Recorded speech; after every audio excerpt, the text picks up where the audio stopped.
All right, hello everyone. Welcome to Module 9. We just got done talking about the new terrorism and what characteristics of the new terrorism look like, kind of how terrorism has changed over time. So, Module 9 here, we're going to talk about the threat at home, talk about extremism in America, terrorism in America. Um, First of all, Table 9.1 um, is a really good table. Make sure you review that and know the stuff on there. So domestic terrorism in America is rooted in extremist ideologies and behaviors from all political spectrums: political left, political right, international. Um, and extremism has been around in America forever. And really, when you talk about extremism and terrorism in general, uh, it's been around for thousands of years. It's been around. It's nothing new. Now the forms that it takes, that sort of thing, those things change, and some of those are kind of new. But the fact that there's domestic terrorism in America, and the left, the right, those things have been around for a while. So, what is extremism? Extremism is the radical expression of one's political values. Okay, it contains both the content of one's belief and the style with which it's expressed. Okay, those are the two basic kind of elements for defining extremism. But no matter how offensive or reprehensible one's thoughts or words are, they are not by themselves acts of terrorism. Okay? Terrorism requires some kind of violence. Okay? So only those who violently act out their extremist beliefs are terrorists. Extremism is often a precursor to terrorism, but not always. And not all extremists become terrorism or become terrorists. Okay? But those that do, they use this extremist belief system to justify their violent behavior. And really, that's one of the big questions: is what is this tipping point between an extremist and a terrorist? What makes one person take that next step where somebody that holds the same beliefs doesn't? It's a question people have been trying to answer. Part of my research is looking at extremist behavior.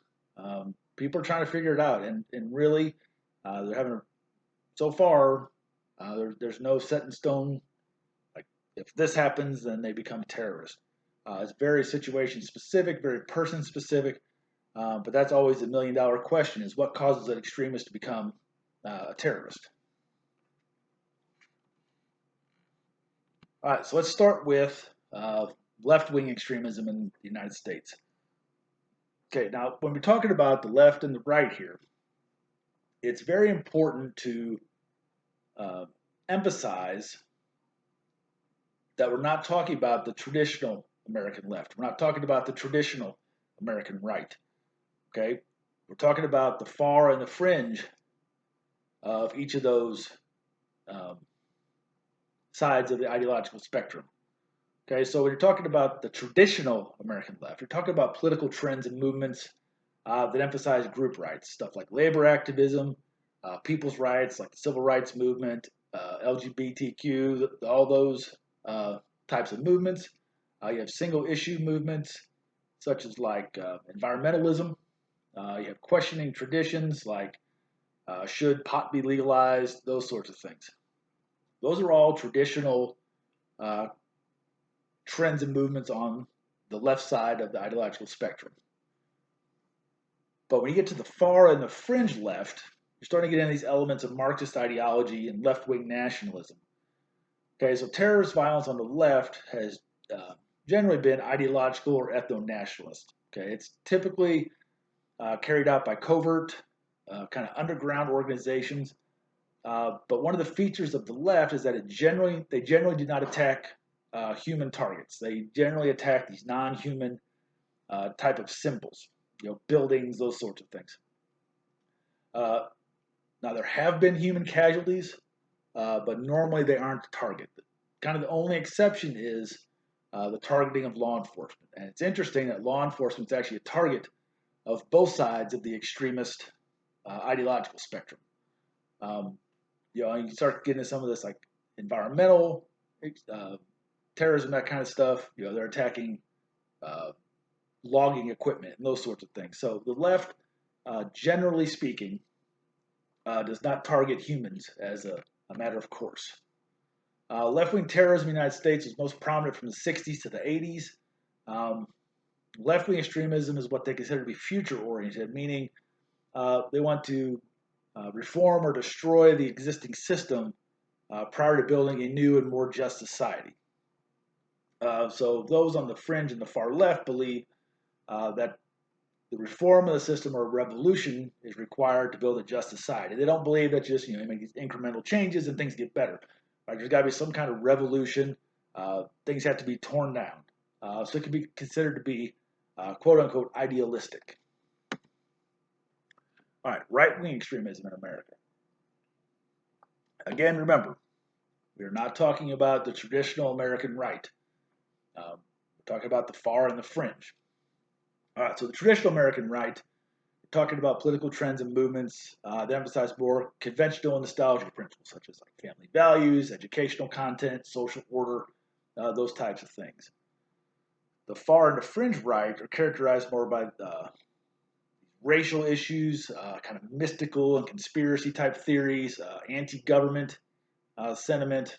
Now, we're not talking about like, oh man, I don't like paying my taxes because I think the government charges me too much. Okay, that's more traditional. We're talking about people that are very anti-government, like there should be no government kind of stuff. All right, so terrorist violence from the far right and fringe right has been racial, religious, or anti-government. A lot of times you have these self-isolated groups, and that was more traditionally, the far right, groups like the Klan, neo-Nazi groups, those sorts of things. But lately there's been more cells, more kind of individual, like lone wolves. The right often intentionally attacks people or symbolic buildings when they're occupied. The left most likely would attack that building when it's unoccupied, but the right would attack the building when it's occupied. Hate crimes are often associated with the far right. Um, and right-wing terrorism has kind of occurred within different political and social contexts. So when you're talking about right-wing extremism, it's generally considered to be a reaction against perceived threats to a group's value system, or its presumption of superiority or a sense of specialness. Um, Often generally return to or want to return to a time of past glory. Instead of idealistic, it's considered more nostalgic. Okay, and Table 9.2 does a good job talking about these. All right, so I mentioned conspiracy theories. So the far and the fringe right are really known for adhering to various conspiracy theories. And we just recently had some of this not too long ago. But some notable ones from over time. During the Cold War, communist invaders were coming into America. They were going to take over, infiltrate the government. They were going to do all these things. That really never really happened. Then you had a New World Order where the UN was going to take over vast swaths of ground. They're going to build these UN internment camps, black helicopters, all that sort of stuff. Then you had citizens' militias, where the government's going to take away guns, they're going to take away rights, and got to form these militias till we're ready to fight the government. That was more 90s. Then you get into 9/11 truth or conspiracies, where you're talking about how the government knew 9/11 was going to happen and let it happen, or that the buildings collapsed because there were controlled explosions that took the buildings down. There's a whole variety of truth or conspiracies there, and all of them deal with things other than the fact that terrorists drove airplanes into the buildings on 9/11. Since 9/11, there's been some more conspiracy theories. We had the stuff about President Obama's not a citizen, President Obama's a socialist, President Obama's a Muslim. That's not a citizen. That's the birther conspiracy theories. Had the chemtrail conspiracy theories, one world banking system. Uh, Military training exercises are a prelude to citizen oppression. And then more recently QAnon. Posting all kinds of conspiracy theories online. So conspiracy theories are nothing new, and they've always been kind of a staple of the far right. All right, international terrorism. Throughout history, international terrorism has taken different forms. Since the fall of the Soviet Union in the late 80s, early 90s, the most common kind of international terrorism in the United States has been these spillovers from Middle Eastern conflicts. Okay, then since 9/11, practitioners of new terrorism specifically targeted the U.S., which is more of this kind of Middle Eastern stuff. Those carrying out these Middle Eastern related attacks are generally foreign nationals, are usually not Americans, that attack symbolic targets specifically to kill people. Some of them are prepositioned cells who were members of groups and then, placed places. But sometimes it's homegrown jihadists who sympathize with the international movement.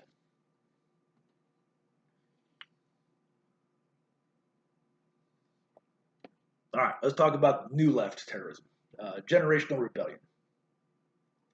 So the New Left was a movement of young leftists during the 60s who rejected kind of orthodox Marxism and took on the more revolutionary theories of Carlos Marighella, some of those others, the revolutionaries from the 60s. They're deeply affected by the war in Vietnam, the civil rights movement, and all the turmoil in the inner city African American communities. Remember, there were riots, lots of protesting, there's lots of stuff going on in the 60s. So you had groups such as the Weathermen and the Symbionese Liberation Army. But of the groups from this time, the United Freedom Front was probably the most enduring group. So first, the Weathermen, Weather Underground. This developed out of the Students for a Democratic Society. They were mostly young, white, educated members of the middle class. They're very violent, very confrontational. They advocated bombings, armed resistance, assassinations. They published a manifesto and had a periodical that they put out.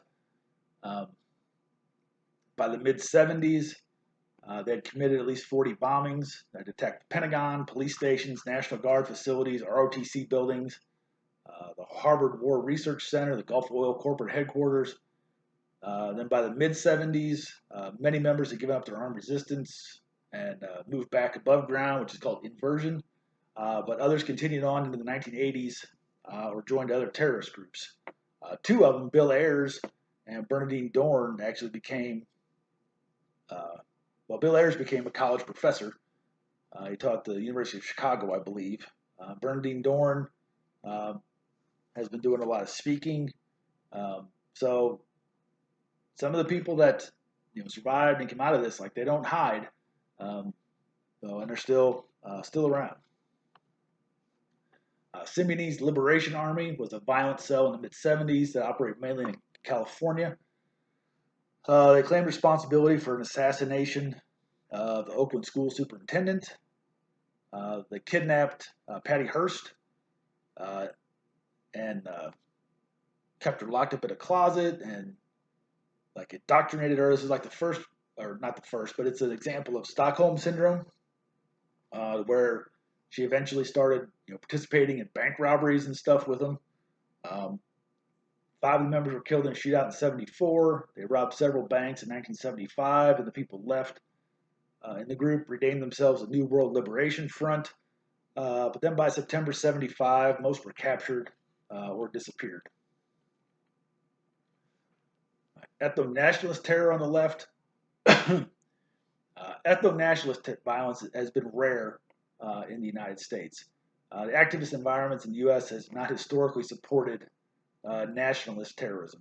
The exception was in the political movement in the 60s. You had some African American and Puerto Rican activist movements that would most likely fall under this category. So you had the Black Liberation Movement. And again, we're not talking about, people that were protesting for equal rights. Okay, these are people that took it a step past that. So racial tensions in the U.S. were obviously very high in the 60s. The tensions gave rise to some African American revolutionaries who were dedicated to using political violence to overthrow the system. Okay, so they wanted to use violence to overthrow the current system instead of protesting and peacefully trying to effect change. The most common is probably the Black Liberation Army. They were an underground movement that included former members of the Black Panther Party for self-defense and some Vietnam veterans. They were led by Joanne Chesmard, who also went by Asada Shakur. Uh, there were two cells, East Coast and West Coast, so they operated mainly in California and New York City. They're believed to be responsible for numerous bombings, ambushes of police officers, bank robberies. Shakur was involved in an incident where a New Jersey state trooper got killed. She was jailed, but then the May 19 communist organization, we'll talk about here in a minute, freed her from jail and took her to Cuba. And most members of the Black Liberation Army were either captured or killed. The FBI successfully infiltrated that organization. Yeah, Puerto Rican Independentistas. So Puerto Rico is a commonwealth of the U.S., which means that they're self-governed by a legislature and a governor. They have a non-voting delegate in Congress. The majority of the residents want it to remain that way. Some favor statehood, and a few favor complete independence. Those who want independence are nationalists, called independentistas. Generally, they're activists, but not prone to violence. But again, some are revolutionaries and prone to violence. Puerto Rican nationalist violence dates back to around World War II. In the 1980s, they received support from Cuba. One of the main groups was the FALN, the Armed Forces for National Liberation. They were very active, mainly in Chicago and New York, and they're probably the most prolific terrorist organization in U.S. history. Over the span of like 8 years, they had approximately 130 bombings attributed to the FALN or the Macheteros, mostly the FALN though. Most attacks were against symbolic buildings, but they also did some robberies of armored cars, robbed banks. Interesting point here. The leader of the FLN was also jailed, but then they were freed by the May 19th Communist Organization, then fled to Mexico. The leader was later captured in Mexico, but not extradited, moved to Cuba, where he remains today. Other members were captured and convicted, and they view themselves as prisoners of war.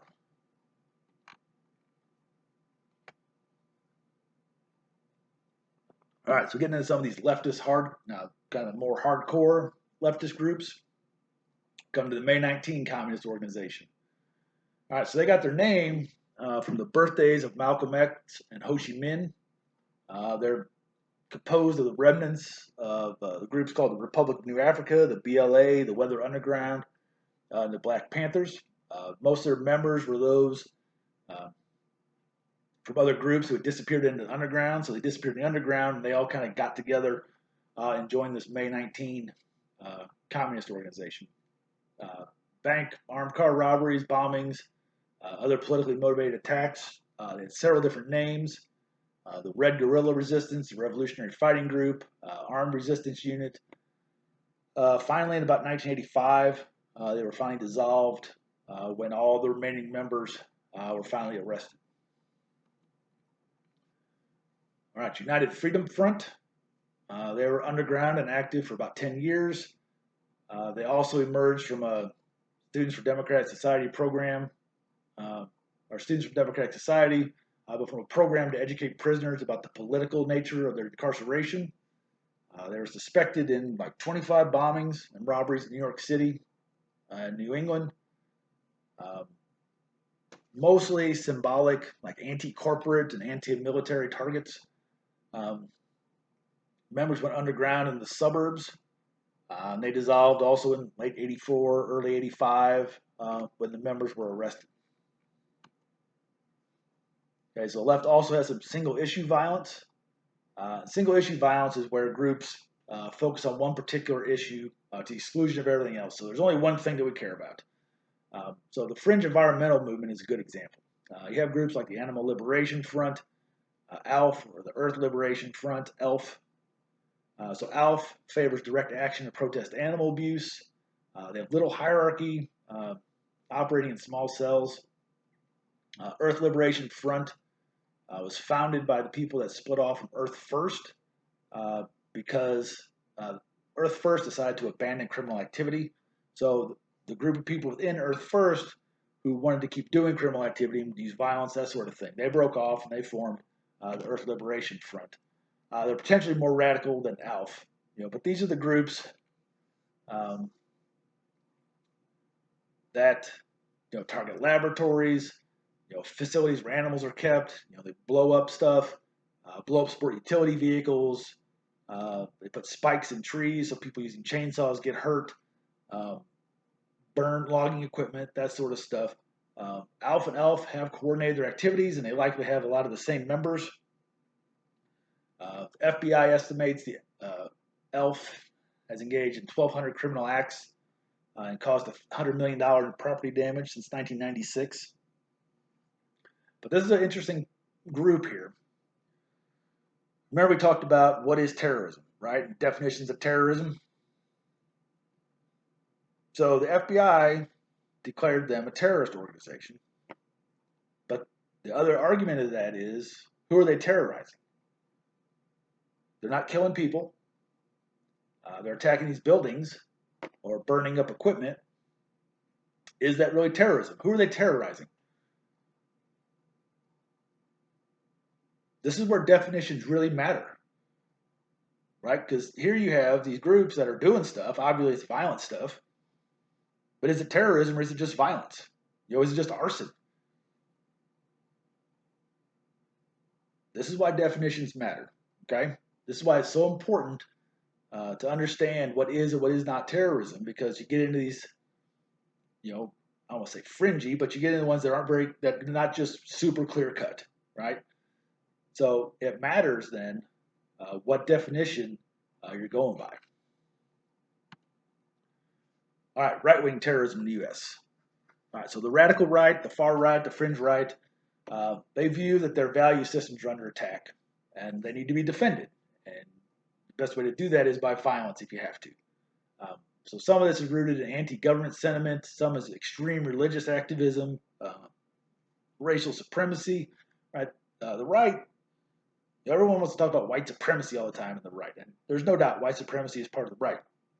But the far and the fringe right encompasses a much wider swath of ideologies than just simply racial supremacy.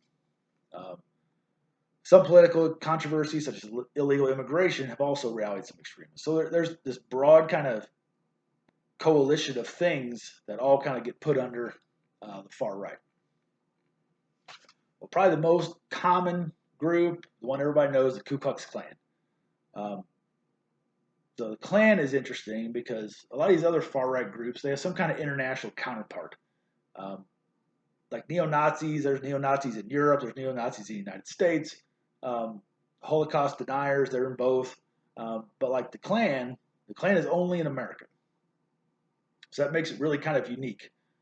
So kind of the Klan's ideology is racial supremacy, Protestant Christian supremacy, American cultural nationalism, which is also called nativism, violent assertion of Klan racial doctrine, and then ritualistic symbolism, greetings, fraternal behavior. They consider themselves a fraternal order. So they have secret stuff that they do. So that's all part of this ideology. Now the Klan has been around forever, since since like 1865. So the amount and style of terrorism has varied over several historical periods. There's actually been what they call 5 eras of the Klan. Okay, and what goes on during those eras has varied. Now, not every Klansman is a terrorist. Not every faction participates in violence. But the threat of violence and racial confrontation is an integral part of the Klan movement. Okay, first era Klan. Founded in 1866 in Pulaski, Tennessee. First imperial wizard was General Nathan Bedford Forrest. Initially was a strictly fraternal association, but shortly thereafter, like 1868, it became a secretive and violent political organization. They targeted African Americans. They targeted Northerners that they called carpetbaggers. They targeted Southern collaborators that they called scalawags. So they were finally suppressed by the Union Army and the anti-Klan KKK laws that Congress passed. Bedford Forrest ordered the KKK disbanded and all robes and regalia burned. Uh, During this era, there were about 400,000 members. All right, Second Era Klan. Second Era Klan started after the departure of the Union Army following Reconstruction. When they decided Reconstruction was over and the Union Army left, the Ku Klux Klan came back. They wielded quite a bit of power in this time and restored racial supremacy and segregation in the South. So at this point, African Americans lost most of their political and social rights, and that really didn't change until the 1960s. So during this time, Klan targets were generally African Americans, immigrants, Catholics, and Jews. All right, during the 20s, the Third Era Klan came about and it became this broad, real national movement during the early part of the 20th century. I'm sorry, prior to the 20s, became this broad national movement. And the Invisible Empire was founded, the Klan Invisible Empire was founded in 1915 in Stone Mountain, Georgia. They even made a movie about the Klan called The Birth of a Nation, and that film was actually shown at the White House. During this time, there were 3 to 4 million members, and there's pictures. You can find pictures. There's 45,000 Klan members paraded in Washington, D.C., and there's pictures of it, just walking down the street. A lot of politicians at this time were part of the Klan because the Klan wielded so much power. They had so much political power that there were parts of the country where you had to be a Klan member if you wanted to get elected to office. There was widespread violence against thousands of mostly African Americans. They finally declined because of the amount of violence and corruption that was taking place in the Klan. Fourth Era Klan. Klan reinvigorated itself in 1946 at Stone Mountain. So prior to this, there was a national Klan organization called the Invisible Empire. So at this point, they disbanded the Invisible Empire in favor of new independent clans that were organized at the local and regional level. So you no longer had a national single Klan organization. Now you had regional and local organizations. During the 60s, some Klan factions became very, very violent. And this era ended when there were several federal prosecutions on criminal civil rights charges. All right, Fifth Era Klan. All right. So in the Fifth Era Klan, lone wolf violence is much more common during this era. And the Fifth Era Klan is interesting because there's two kind of trends. The first trend is the moderate Klan. So the moderate Klan is attempting to adopt more mainstream symbolism, more mainstream rhetoric, trying to project this more image of law-abiding citizens working on behalf of white civil rights, good moral values. They've gotten rid of a lot of the robes and a lot of the symbolism and those sort of things. They're trying to project just this, friendly neighbor next door, kind of image. Then you also have the purist Klan.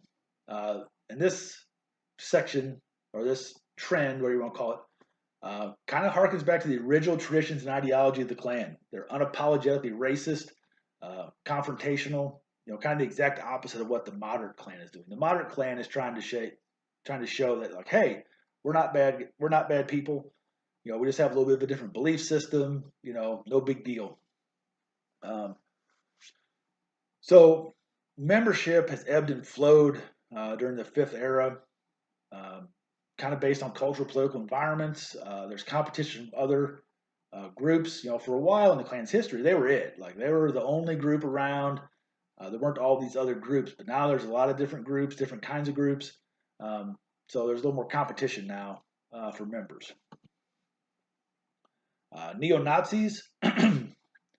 So most of the non-Klan violence has come from the neo-Nazi movement. So American Nazism, which is essentially what it is, it's Nazism, American style, has incorporated these mystical beliefs into racial supremacy ideology. So incorporating some religion, like Christian identity religion, creativity, racist strains of Asatru. So they kind of mix this religious fanaticism with political violence and racial supremacy. So into this kind of worldview where It's kind of premised on the supremacy of the Aryan race and the inferiority of non-Aryans, and the need to confront this evil global Jewish conspiracy that are going to take over the world. And this is where the terminology racial holy war comes about. Because the neo-Nazi ideology, the common belief is that there's a racial holy war coming, and they call it Rahowa, Rahowa. And you may see that sometime, and that's what that means. RA racial, HO holy, WA war, racial holy war. Neo-Nazis really started kind of picking up steam in the 80s. You had groups like the Aryan Nations. It was a big time player in the far right for a while. You had the White Aryan Resistance, National Alliance. They were all really important groups in the neo Nazi far right during the 80s into the 90s. Actually, the leader of the National Alliance, William Pierce, wrote a book called The Turner Diaries. And that's kind of considered to be the blueprint for the Aryan Revolution. It's kind of like the Bible for neo Nazis. Like it explains how things should go down. And it's inspired extreme acts of violence. A lot of these people that have committed these acts of violence, a lot of times they find this book, The Turner Diaries, in their possession when they do it. Timothy McVeigh was a big proponent of the Turner Diaries. And also David Lane was an important figure in neo-Nazis, and he came up with this 14 words, which is the right-wing slogan. And you'll see, you may just see a 14, or we must secure the existence of our people and a future for white children is what the 14 words are. But people, neo-Nazis may use it as a greeting, or like, something like that. 14 words or 14. It's an important part of neo-Nazi ideology. Most violence in these beliefs has been lone wolf or hate crimes. Some groups have gone on violent sprees. You have groups like the Order, who was responsible for robberies and murder. You had the Aryan Republican Army, who was actually inspired by the Irish Republican Army, and they robbed 22 banks in 7 states before they were captured. The purpose was to finance racial supremacist causes and hasten the overthrow of the Zion occupation government, or ZOG, as they call it. Some also identified as Christian identity fundamentalists known as Phineas priests. And Phineas priests are actually from the Bible. So they do this thing where they incorporate the religion and all those things. And, calling themselves Phineas priests is just another example of that. All right, patriot threats. In the 90s, the patriot movement really emerged. They consider themselves to represent the true heirs of the ideals of the framers of the Constitution, things like rugged individualism, armed citizenry, minimum interference from government, government's not to be trusted generally, and especially the federal government. They're a little more trusting of local government, local elected government, but certainly they don't trust anyone who is not elected, and they really don't trust the federal government. The United Nations is a dangerous and evil institution, but this patriot movement is not a monolithic movement by any stretch. There's different tendencies or different focal points. Different members believe different things. There's a lot. When they call this the patriot movement, there's a lot thrown in there. 2 main events in the 90s invigorated to kind of galvanize this movement. Ruby Ridge and Waco. And I'm not going to go into those, but read the descriptions in the book. But people in the patriot movement really looked at these 2 events as evidence of an out of control government. It really kicked off this patriot movement in the 90s. Then you throw in Louis Beam, who is a former Klan leader. He advocated for leaderless resistance, which is more the cellular-based, operating independently of one another.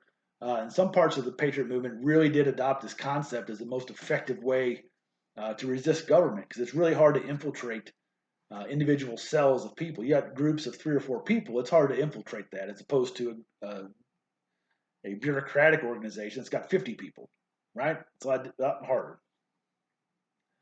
But unlike the left, this really didn't go underground. There really no underground movement developed. and really few terrorist movements or groups emanated from it. A lot of people that joined this were kind of weekend warrior kind of people. Yeah, let's go play, army, on the weekends, or go hang out at the clubhouse, that kind of stuff. Let's go shoot some guns, that sort of thing. Most people that did this were not, super into it.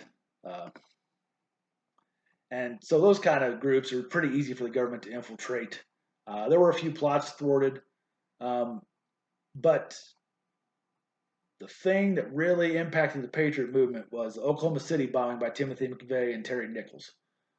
When that happened, the number of militias dropped. All these weekend warrior guys were gone. They were like, whoa, wait a minute.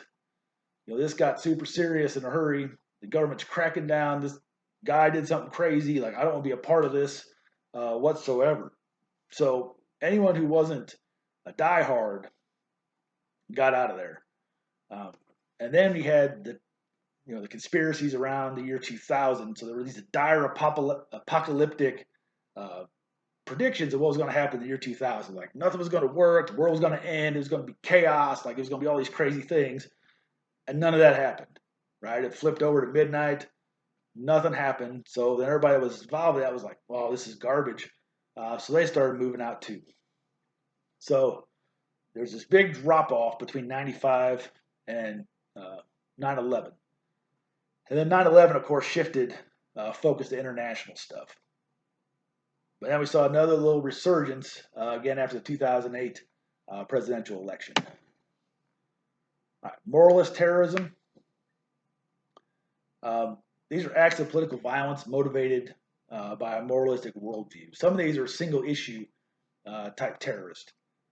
Most in the right in the U.S., most of this is motivated by some kind of underlying religious doctrine, oftentimes some kind of fringe interpretation of Christianity. These are the people that attack abortion clinics, uh, gay establishments, those sorts of things. People that blow those places up or go in and shoot people up, that sort of thing. So Phineas Priesthood and Army of God are examples of these kind of moralist movements. Both are kind of these shadow movements with little and no organizational structure, lone wolves and cells, answer to the higher power of God's will. Um, so the Army of God first appeared in 82. It's cell-based and lone wolf that opposes abortion and homosexuality. They use violence and intimidation, primarily in attacks, against abortion providers and LGBTQ targets. The Phineas priesthood was first described. I remember it's from the Bible, but then it was also talked about in this book, Vigilantes of Christendom, the history of the Phineas priesthood. They believe they're called by God to purify their race and Christianity. They're opposed to abortion, homosexuality, interracial mixing, or any whites who degrade white racial supremacy. They believe that violence will hasten the ascendancy of the Aryan race. And because of how these things are formulated, and especially now with the internet the way it is, it's completely impossible to estimate the number of adherents to like the Army of God or the Phineas priesthood. Like there's no way to know that because there's no structure whatsoever to any of this. All right, new terrorism. Jihad in America. So prior to the 90s, like no one thought about international terrorism in America. Like no one talked about it. It was no, like never even mentioned. But then in the 90s and 2000s, people really began to realize the destructive potential of this. You had the first terrorist attacks on the World Trade Center in '93. It was a car bomb that exploded in a basement parking garage, killed 6 people, injured 1,000. The motive was to support the Palestinian people, punish America, supporting Israel. Um, then you had 10 men who were convicted of plotting terrorist attacks on New York City landmarks, the United Nations headquarters, and the George Washington Bridge. That was 1995. So these threats were unlike anything seen since World War II. And it made America realize that, whoa, wait a minute, attacks on American soil were feasible and actually desirable. Like people were wanting to do this, which it seemed like hadn't really ever crossed people's minds before. Like nobody's going to do that. Like we're safe over here in America, by ourselves. And these attacks were perpetrated by people who entered the country for the sole purpose of carrying out attacks, and they entered the country legally. Now, they may have overstayed visas or something at that point, but all of them came into America legally. And then once they got here, they received support from cells or individuals within the United States. There were people here that helped them once they got in here. Then, of course, we have September 11th, um, the worst incident of modern international terrorism. Symbolism was very important in showing that American superpower was vulnerable by a small group of determined people. The World Trade Center was a symbol of trade and prosperity. The Pentagon was a symbol of American military power. Um, then anthrax attacks post 9/11. That made you realize that the threat of biological, chemical, and radiological terrorism was a reality. Uh, it was a much bigger, like, blown up and worry than actually. 20 people got infected, 5 people died. Dr. Bruce Ivins was believed to be responsible for that. So that leads us to this threat of homegrown jihadists. So a significant threat to Homeland Security in the United States and Europe comes from homegrown sympathizers of the international jihadist movement. You just got to look at stuff like the Fort Hood incident, the Boston Marathon bombing, the attack in San Bernardino, the pipe bomb clusters in Manhattan, New Jersey, the Pulse nightclub attack. We're not going to go into all of those, but those were all perpetrated by homegrown sympathizers. All right, finally, lone wolves. Um, Lone wolves are individuals with an intellectual or ideological identification with some kind of extremist cause, but they operate without these associations with an actual organization or network. So they identify with their beliefs, but they operate by themselves. This lone wolf model happens with quite a bit of regularity, both in the United States and overseas. 40% of the incidents that have occurred in the U.S. have been in the last 40 years. So 40% of the incidents have occurred in the U.S. in the last 40 years.